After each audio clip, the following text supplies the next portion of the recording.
the cycle in the United States, and are you worried about the debt in this country? Tell us how you use the template to look at the happenings right now in the U.S., the fiscal position.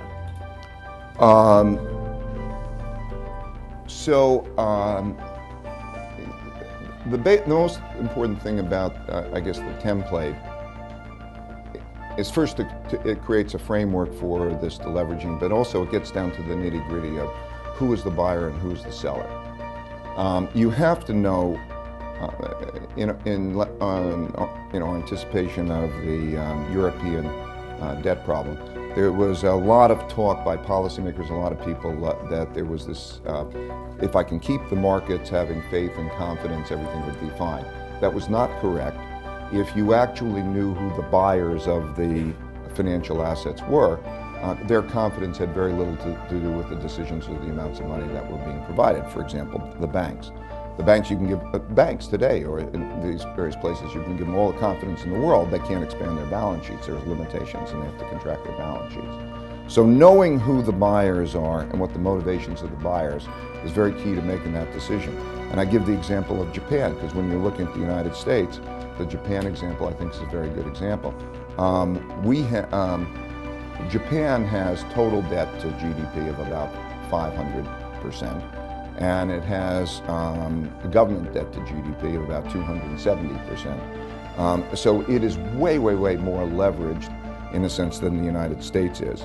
And so then the question is, as we go through this, the magnitude of monetization. You have to go back to say, who are the buyers of the debt and what are the motivations? There is a greater fool theory. The greater fool theory can go on for a really long time. The timing of when that shift takes place is very much dependent on that. So as we look in terms of, let's say, the United States, certainly it's the case, and in Japan, certainly it's the case that we can't support these kinds of debt. So anybody with a sharp pencil will know that we're not going to be able to support that.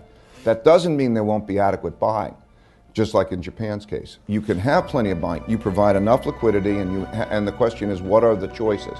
So the big shift in terms of going to the notion of what do I do with my money. Let's say you have a lot of liquidity, and the world has lots of liquidity. Today, the world has lots of liquidity. The question is, what are its choices? And what do those choices look like? And then you put your money. So you produce a lot of money around, a lot of liquidity, and then say, do you stop buying U.S. bonds when you have, or do you stop buying Japanese bonds when you have no interest rate and a currency risk? So when do you stop buying? Well, it's when you have confidence in ultimately when it's driven to something else. At some point, you get a move toward inflation.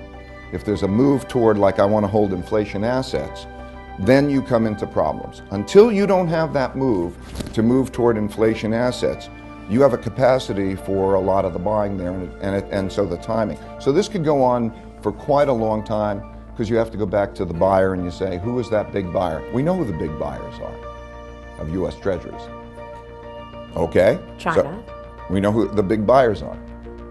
And then you know look at their choices. Look at their their preferences. Not a lot of alternatives. So there are all of those. So these are it's not sound finance. And when we talk about our budget, we're also not talking about the non-liability, the social, the pensions, the other liabilities that exist. We have a lot more promises than we can keep, but the timing of that very much depends. That can go on for a long time, so there's a lot of dynamic between now and a problem, just like Japan can go on for a very long time. So should we be worried about the $16 trillion debt in this country, knowing who the buyer is and knowing that this country has an ability to print money? I think we have to worry about getting the balances of dealing with these right. It's the same thing. There needs to be a certain amount of austerity. There needs to be, but if that austerity is too much, we have to worry as much also about the social consequences. We cannot have a downturn, a bad downturn. So in worrying about the debt, yes, we have to worry about that and we have to balance that correctly.